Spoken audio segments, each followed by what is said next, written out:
అందరికీ నమస్కారం. ఇప్పుడు తాజాగా సోషల్ మీడియాలో ఒక వార్త అయితే హల్చల్ చేస్తుంది. ఫర్నిచర్ దొంగ జగన్మోహన్ రెడ్డి.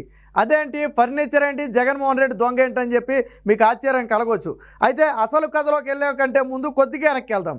గతంలో విభజిత ఆంధ్రప్రదేశ్కు తొలి స్పీకర్గా పనిచేసినటువంటి కోడెల శివప్రసాద్ గురించి మనకు తెలుసు కదా. సో ఆయన ఆ ఫర్నిచర్ దొంగలించాడు, అసెంబ్లీలో ఉండాల్సిన ఫర్నిచరు ఆయన ఇంట్లో పెట్టాడని చెప్పి ఆయన ఫర్నిచర్ దొంగ అని చెప్పి వైసీపీ నేతలు గెలిచిన తర్వాత వేధిస్తే పాపం ఆ నింద తట్టుకోలేక, ఎందుకంటే ఏ రోజు కూడా మచ్చపడకుండా బతికినటువంటి నేత నింద తట్టుకోలేక చివరికి ఆత్మహత్య చేసుకున్నాడు. ఆయన చనిపోయిన తర్వాత కూడా సానుభూతి లేకుండా అత్యంత నీచంగా విమర్శలు చేసినటువంటి వ్యక్తులు ఈ వైసీపీ నేతలు. సరే, అది గతం అయిపోయింది. మరి ఇప్పుడు జగన్మోహన్ రెడ్డి ఏం చేశాడు? జగన్మోహన్ రెడ్డి కూడా ఫర్నిచర్ దొంగతనం చేశాడు. ఎస్, సెక్రటరియట్లో ఉండాల్సిన ఫర్నిచర్ని, సచివాలయంలో ఉండాల్సిన ఫర్నిచర్ని జగన్మోహన్ రెడ్డి తన ఇంట్లో పెట్టుకున్నాడు. ఇది 100కు 200% నిజం. మన దగ్గర ఆధారాలు కూడా ఉన్నాయి. మరి సచివాలయంలో ఉండాల్సిన ఫర్నిచర్ జగన్ ఇంట్లో ఎలా ఉంది? మీకు ఇంకోటి తెలుసా? జగన్మోహన్ రెడ్డి 5 ఏళ్ళు సచివాలయం నుంచి పాలించలేదు, తన ఇంట్లో నుంచి పాలించాడు. జగన్మోహన్ రెడ్డి సెక్రటరియట్ సెట్టింగు తన ఇంట్లో వేసుకున్నాడు. దానికోసమే డబ్బులు విడుదల చేయించుకున్నాడు. సెక్రటరియట్ లాగా ప్రజలను మభ్యపెట్టి మోసం చేసి తనను ఇంట్లో నుంచే పాలించాడు. అంటే మంత్రుల మీటింగు జగన్మోహన్ రెడ్డి ఇంట్లోనే జరిగింది. ఐఏఎస్ అధికారుల, ఐపీఎస్ అధికారుల మీటింగు జగన్ ఇంట్లోనే జరిగింది. విదేశాల నుంచి ఎవరైనా వచ్చుంటే ఆ మీటింగు జగన్ ఇంట్లోనే జరిగింది. సెక్రటరియట్కి జగన్మోహన్ రెడ్డి వెళ్ళా. బహుశా చంద్రబాబు కట్టిన దాంట్లో ఉండటానికి ఆయన మోహన్ చెల్లలేదేమో, కానీ 5 ఏళ్ల పాటు బాహ్య ప్రపంచానికి తెలియకుండా సెక్రటరియట్ నుంచి జగన్మోహన్ రెడ్డి పాలించాడు అనుకుంటున్నారు, కానీ ఇంట్లో నుంచి పాలించాడు. సో ఇక్కడ మనకు ఒక ఫోటో కనపడుతుంది. ఫర్ ఎగ్జాంపుల్ చూపిస్తాను నేను. సో ఇది జగన్మోహన్ రెడ్డి ముఖ్యమంత్రిగా ఉన్నప్పుడు ఫోటో. ఇది ఒక మీటింగ్కి సంబంధించిన ఫోటో. మన దగ్గర చాలా ఉన్నాయి, చూపిస్తాను కావాలంటే. ఇది జగన్మోహన్ రెడ్డి ఓడిపోయిన తర్వాత ఫోటో ఇది. సో దీనికి తేడా ఏంటంటే, ఏదైతే ఈ యాంబ్లం ఉందో, సత్యమేవ జయతే అని చెప్పి ఏదైతే రాష్ట్ర చిహ్నం ఉందో, ఈ చిహ్నం ఇక్కడ లేదు. మిగతాదంతా సేమ్ టు సేమ్. ఇక్కడ చూడండి, సైడ్ గ్రీనరీ ఉంది, ఇక్కడ కూడా సైడ్ గ్రీనరీ. అక్కడ ఫోటోలో లేదు, వేరే ఫోటో ఉంది, నేను చూపిస్తా. సో అంటే జగన్మోహన్ రెడ్డి ఎక్కడి నుంచి పాలించాడు ఇప్పటి వరకు? సో ఇక్కడ చూడండి, యాజ్ ఇట్ ఈస్గా ఏమీ మారలా. చూడండి ఇక్కడ ఇది బహుశా ఎల్ఈడి, జగన్మోహన్ రెడ్డికి ఎల్ఈడి మీద ఏదైనా ప్లే చేసి చూపించాలంటే వాడటం కోసం పెట్టినటువంటి ఎల్ఈడి స్క్రీన్కి సంబంధించినటువంటి ప్రొజెక్టర్ ఇది. సో ఇక్కడ ఉంది, ఇక్కడ ఉంది, యాజ్ ఇట్ ఈస్గా. ఈ మైక్ సెట్టింగ్ కూడా యాజ్ ఇట్ ఈస్గా ఉంది, ఎక్కడా కూడా మారలేదు.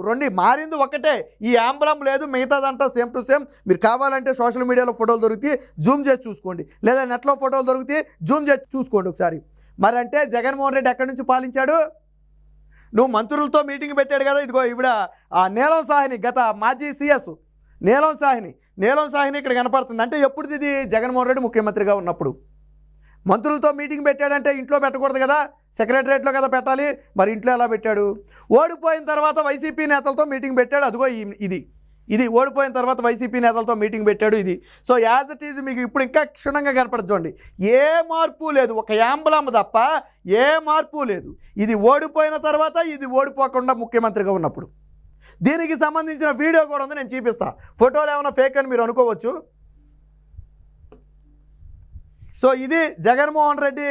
ఈ వీడియో జగన్మోహన్ రెడ్డి ఓడిపోయిన తర్వాత మంత్రులతో, ఎవరైతే వైసీపీ నేతలు ఉన్నారో ఆ నేతలతో పెట్టుకున్నటువంటి మీటింగ్. ఇందులో ఏ అధికారి ఉండడు, కేవలం వైసీపీ నేతలు మాత్రమే ఉంటారు. ఇదిగో మితిన్ రెడ్డి, అవినాష్ రెడ్డితో పాటు పిల్లి సుభాష్తో పాటు ఇతర వైసీపీ నేతలు ఉన్నారు. ఇక్కడ వైవి సుబ్బారెడ్డి ఉన్నాడు, ఇక్కడ సజ్జల రామకృష్ణారెడ్డి ఉన్నాడు, సో మేకపాటి ఉన్నట్టున్నాడు. సో వీళ్ళంతా కూడా వైసీపీ నేతలు.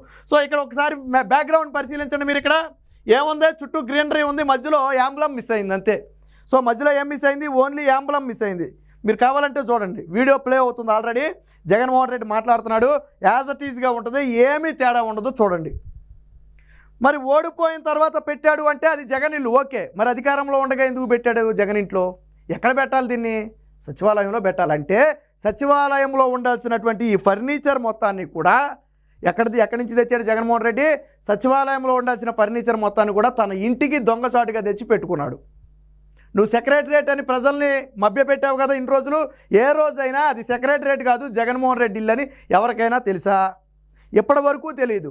ఆయన మళ్ళీ తిరిగి ఇప్పుడు మీటింగ్ పెట్టాక అప్పుడు అర్థమైంది, ఒరే ఆయన ముఖ్యమంత్రిగా ఉన్నప్పుడు పెట్టింది కూడా ఇక్కడే కదా, వెనకమాల క్యాంబలం మాత్రమే లేదు అంటే ఇన్ని రోజులు జగన్మోహన్ రెడ్డి ఇంట్లో నుంచి పాలించాడా? అనే అనుమానం ఇప్పుడు రాష్ట్ర ప్రజలకు కలుగుతుంది. గతంలో కేసీఆర్ కూడా అక్కడ అంతే ఫామ్ హౌస్ నుంచి పాలించాడు. కాకపోతే అది బహిరంగ సత్యమే, ప్రజలందరికీ తెలుసు. కానీ జగన్మోహన్ రెడ్డి తెలియనివ్వలా. ఏ రోజు కూడా సెక్రటరియట్కి అడుగు పెట్టడానికి ఒప్పుకోలా. ఇక లైవ్ పెట్టాల్సి వస్తే మాత్రమే సెక్రటరియట్కి వచ్చేవాడు. ఇప్పుడు ఇవన్నీ కూడా రికార్డెడ్. గతంలో ముఖ్యమంత్రిగా ఉన్నప్పుడు కూడా ఏ ప్రెస్ని పిలవలా జగన్మోహన్ రెడ్డి. ఏం చేసేవాడు? ఐ&పిఆర్ నుంచి లైవ్ ఇచ్చేవాడు. అక్కడ ఐ&పిఆర్ కెమెరా మాత్రమే ఉంటుంది, వేరే ఏ కెమెరా ఉండదు, ఎవరూ రారు అక్కడికి. కేవలం ఐ&పిఆర్ నుంచి లైవ్ తీసుకుంటారు వాళ్ళు. అంటే జగన్మోహన్ రెడ్డి ఇంట్లో నుంచి లైవ్ తీసుకున్నారు వాళ్ళు. అది ఎవరికి తెలియదు. ఆ రోజు ఎవరు దాని గురించి మాట్లాడాల. ఇప్పటికీ కూడా ఎవరు నోరెత్తట్లా దీని మీద, ఎందుకంటే అడ్డంగా దొరికిపోయారు. సో ఇది సెక్రటరియట్ కాదు, జగన్మోహన్ రెడ్డి ఇల్లు. ఇది ఓడిపోయిన తర్వాత పెట్టినటువంటి ఒక మీటింగ్కి సంబంధించినటువంటి వీడియో క్లిప్పు వైసీపీ అఫీషియల్ పేజ్లో కూడా ఉంది, మీరు కావాలంటే చూసుకోవచ్చు.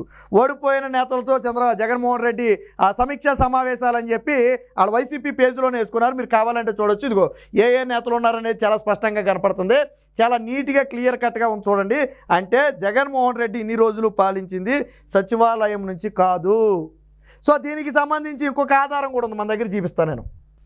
ఇదిగో ఇక్కడ చూడండి, సీఎం జగన్ సెక్రటరియట్ మీటింగ్ అని కొట్టారు అనుకోండి, కొన్ని ఫోటోలు వస్తాయి. సో ఇది కూడా సెక్రటరియట్ మీటింగ్ అని కొడితేనే వచ్చింది. ఇదిగో స్పందన CM give priority to people issues అని చెప్పి జగన్మోహన్ రెడ్డి సెక్రటరియట్ నుంచి మాట్లాడినట్టుగా ఒక వార్త అయితే వచ్చింది.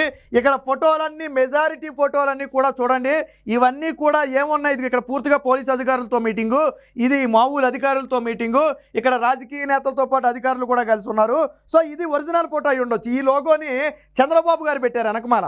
సో ఇది ఒరిజినల్ సెక్రటరియట్ ఏదంటే ఇదిగో ఇది వెనకమాల. సో ఇది ఒరిజినల్ సెక్రటరియట్ ఏంటంటే ఇది గ్రీనరీ కాదు, ఇక్కడ బ్లాక్ టైపు ఒక షీట్ లాంటిది ఉంది. ఇది ఒరిజినల్ సెక్రటరియట్. యాజ్ ఇట్ ఈస్గా దీన్ని ఏం చేశాడంటే జగన్మోహన్ రెడ్డి తన ఇంట్లో డూప్ చేసేసి ఇక ఇక్కడ కూర్చుని పాలిస్తే అక్కడ కూర్చుని పాలించినట్టుగా చెప్పాడు. అందరూ అనుకున్నారు ఈ వెనకమాల ఉన్నటువంటి లోగో మాత్రం తీసేసాడు జగన్మోహన్ రెడ్డి, రాష్ట్ర చిహ్నం పెట్టాడని అందరూ అనుకున్నారు.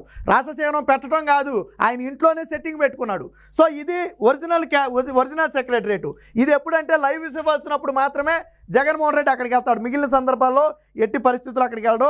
ఇదిగో మొత్తం చూడండి, ఇలా కొడితే మెజారిటీ అన్నీ కూడా ఇదిగో ఇక్కడ ఏదో జగన్మోహన్ రెడ్డి ఏదో విడుదల చేశాడు, ఏదో పథకానికి సంబంధించి Jagan inaugurated land registration service అని చెప్పి ఇనాగ్రేట్ చేసినట్టుగా ఒక వార్త అయితే వచ్చింది.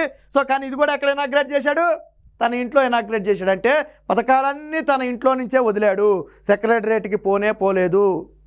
దీనికి సంబంధించి జగన్మోహన్ రెడ్డి ఖజానా నుంచి నిధులు కూడా విడుదల చేశాడు, అది కూడా చూపిస్తా. ఇది ఇక్కడ చూడండి, Andhra Pradesh government release as 1.95 crore in 1 day for facilities at CM Jaganmohan Reddy's residencies. Jaganmohan Reddy ఏమైనా చెప్పట్టుకుని అడుగు దీన్ని ముఖ్యమంత్రి అయ్యాడా?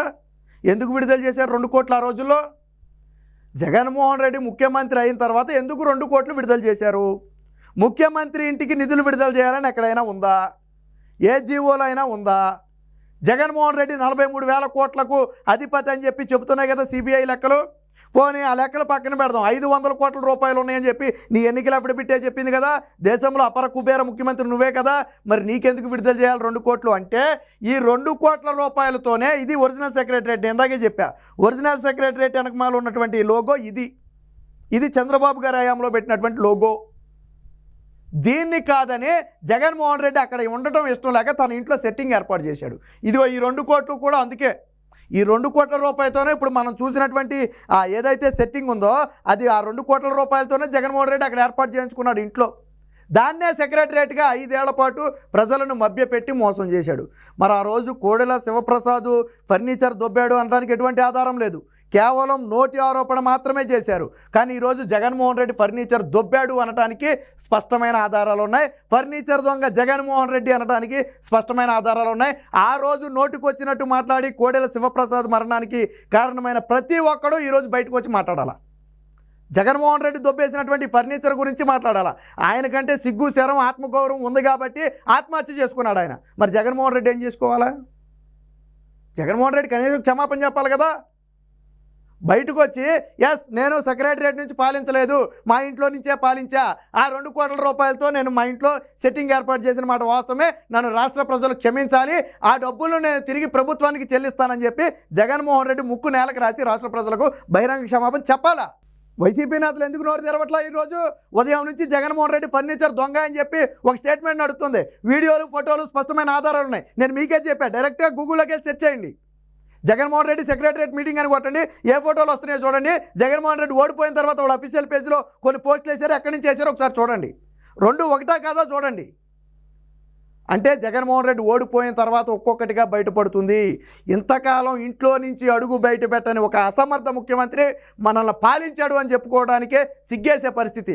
నిన్న దర్జాగా చంద్రబాబు గారు చూడండి, ప్రజల వందనాల మధ్య దర్జాగా వెళ్ళిపోయి ఆయన ఆ క్యాబిన్లో కూర్చున్నాడు. జగన్మోహన్ రెడ్డికి ఆ క్యాబిన్లో కూర్చోవడం కూడా ఇష్టం లేదు, అసలు సచివాలయానికి వెళ్ళటమే ఇష్టం లేదు.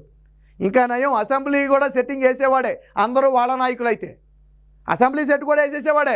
మనం చూడలేదు అప్పుడు ఉగాది అప్పుడో ఎప్పుడో సంక్రాంతి అప్పుడో సెట్టింగ్ ఏం చేశాడు, 2-3 కోట్లు పెట్టి ముడి పక్కన గుడికి వెళ్ళాడా? ఎందుకు వేసాడు సెట్టింగు? అసెంబ్లీ కూడా వేసేద్దరు, కాకపోతే ప్రతిపక్షాలు ఉన్నాయి కాబట్టి విషయం బయటకు వద్దని అసెంబ్లీ సెట్టింగ్ వేయాల, లేకపోతే అది కూడా వేసేద్దరు. ఇది జగన్మోహన్ రెడ్డి దొంగ బుద్ధి బయటపడింది. ఈరోజు ఆల్రెడీ ఏదైతే లోటస్ పాండ్ హైదరాబాద్లో ఆక్రమించి కట్టినటువంటి నిర్మాణాలు ఉన్నాయో వాటి మొత్తాన్ని కూడా ఈరోజు పడగొట్టడం జరిగింది. జగన్మోహన్ రెడ్డి కుట్రలన్నీ కూడా ఒక్కొక్కటిగా బయటపడుతున్నాయి. ఖచ్చితంగా జగన్మోహన్ రెడ్డి బాహ్య ప్రపంచానికి క్షమాపణ చెప్పాలా, ప్రజలకు క్షమాపణ చెప్పాలా. ఇప్పుడు వచ్చినటువంటి ప్రభుత్వం జగన్మోహన్ రెడ్డి ఏదైతే సెక్రటరియట్ రూపంలో ఇంట్లో ఏర్పాటు చేసుకున్నటువంటి ఫర్నిచర్ కోసం డబ్బులు తీసుకున్నాడో రాష్ట్ర ఖజానా నుంచి, దీని మీద పూర్తి స్థాయి ఎంక్వైరీ చేసి అవసరమైతే జగన్మోహన్ రెడ్డి మీద చీటింగ్ కేసు కూడా నమోదు చేసి అరెస్ట్ చేయాలని చెప్పి ఇప్పుడు రాష్ట్ర ప్రజలందరూ కోరుకునే పరిస్థితి.